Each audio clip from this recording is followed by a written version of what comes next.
ಪಾದಯಾತ್ರೆ ವರ್ಸಸ್ ಜನಾಂದೋಲನ ಜೋರಾಗ್ತಾ ಇದೆ.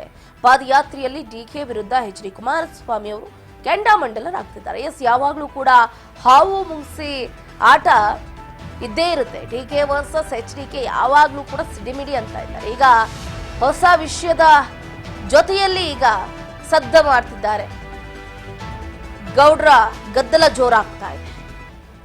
ಪಾದಯಾತ್ರೆಯನ್ನ ಈಗಾಗಲೇ ನಡೆಸ್ತಾ ಇದೆ. 2ನೇ ದಿನಕ್ಕೆ ಕಾಲಿಟ್ಟಿದೆ ಮೈತ್ರಿ ನಾಯಕರ ಪಾದಯಾತ್ರೆ. ಇತ್ತ ಜನಾಂದೋಲನ ಬಿಜೆಪಿ ಹಾಗೆ ಜೆಡಿಎಸ್ ಪಾದಯಾತ್ರೆಗೂ ಮುಂಚೆನೆ ಭರ್ಜರಿಯಾಗಿ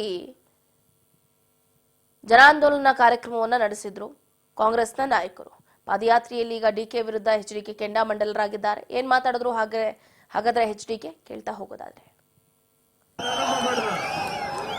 ಇದರಿಂದ ಪ್ರಾರಂಭ ಮಾಡಿದಂತ ನಿಮ್ಮ ಜೀವನ ಇದರಿಂದ ಪ್ರಾರಂಭ ಮಾಡಿ ನಡ್ಕೊಂಡಿದ್ದೀರಿ. ಯಾವ್ಯಾವ ರೀತಿ ನಡೆದಿದ್ದೀರಿ ಇವತ್ತು ನಿಮಗೆ ನಾನು ಪ್ರಶ್ನೆ ಮಾಡ್ತೇನೆ. ಯಾವ ಒಂದು ಬೆಂಗಳೂರು ನಗರದಲ್ಲಿ ರಾಮಕೃಷ್ಣ ಮಂತ್ರಿಗಳಿದ್ದಾಗ ಶಾಂತಿನಗರ ಹೌಸಿಂಗ್ ಸೊಸೈಟಿ ಒಂದು, ಇಲ್ಲಿ ನಮ್ಮ ಸತೀಶ್ ರೆಡ್ಡಿ ಅವರಿದ್ದಾರೆ, ಅವರ ಭಾಗದಲ್ಲೇ ಬರ್ತಕ್ಕಂಥದ್ದು ಆ ಪಕ್ಕದ ಒಂದು ಕ್ಷೇತ್ರದಲ್ಲಿ ಶಾಂತಿನಗರ ಹೌಸಿಂಗ್ ಸೊಸೈಟಿ ಯಾವ ದಲಿತ ಸಮಾಜಕ್ಕೆ ಪರಿಶಿಷ್ಟ ಜಾತಿಯ ಕುಟುಂಬಗಳಿಗೆ ನಿವೇಶನಗಳನ್ನು ಕೊಡಬೇಕು ಅಂತ ಹೇಳಿ 65-68 ಎಕರೆ ಭೂಮಿಯನ್ನ ದಿವಂಗತ ರಾಮಕೃಷ್ಣ ಹೆಗಡೆ ಅವರು ಮುಖ್ಯಮಂತ್ರಿಗಳಿದ್ದಾಗ ಆ ಶಾಂತಿನಗರ ಹೌಸಿಂಗ್ ಸೊಸೈಟಿಗೆ ಕೊಟ್ಟರು. ಅದಾದ ನಂತರ ಬೆಳವಣಿಗೆಗಳೇನು? ಯಾವ ಸಿದ್ದರಾಮಯ್ಯನವರೇ ಯಾವ ಒಂದು ದಲಿತರ ಬಗ್ಗೆ ಹಿಂದುಳಿದವರ ಬಗ್ಗೆ ಚರ್ಚೆ ಮಾಡ್ತಕ್ಕಂಥ ನೀವು ನಿಮ್ಮ ಸಚಿವ ಸಂಪುಟದಲ್ಲಿ ಇಟ್ಟುಕೊಂಡಿದ್ದೀರಿ. ಆ ವ್ಯಕ್ತಿ ಆ ದಲಿತರ ಭೂಮಿಯನ್ನು ಯಾವ ರೀತಿ ಲಪಟಾಯಿಸಿದ್ರು ನಿಮ್ಮ ಹತ್ರ ಮಾಹಿತಿ ಇಲ್ಲವೇ?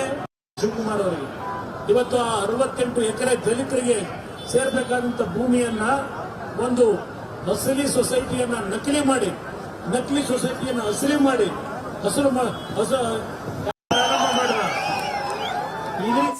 ಗಮನಿಸ್ತಾ ಇದ್ದೀರಾ. ಎಚ್.ಡಿ. ಕುಮಾರಸ್ವಾಮಿ ಹಗರಣಗಳನ್ನ ಬಿಚ್ಚಿಡ್ತೀನಿ ಅಂತ ಡಿಕೆ ಹೇಳ್ತಾನೆ ಇದ್ದಾರೆ. ಯಾವ ಹಗರಣ ಬಿಚ್ಚಿಡ್ತಾರೆ?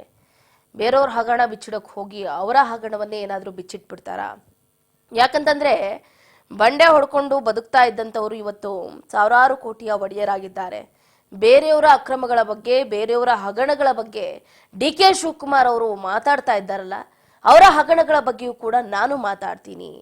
ಅದೇನ್ ಬಿಚ್ಚಿಡ್ತೀಯೋ ಬಿಚ್ಚಿಡು ನೋಡೋಣ ಅಂತ ಏಕವಚನದಲ್ಲಿ ವಾಗ್ದಾಳಿಯನ್ನ ನಡೆಸಿದ್ದಾರೆ.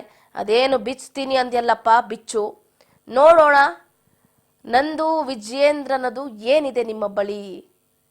ನಿಮ್ಮ ಬಳಿ ಬರೀ ಬಿಚ್ಚಿಡ್ತೀನಿ ಆ ಹಗರಣ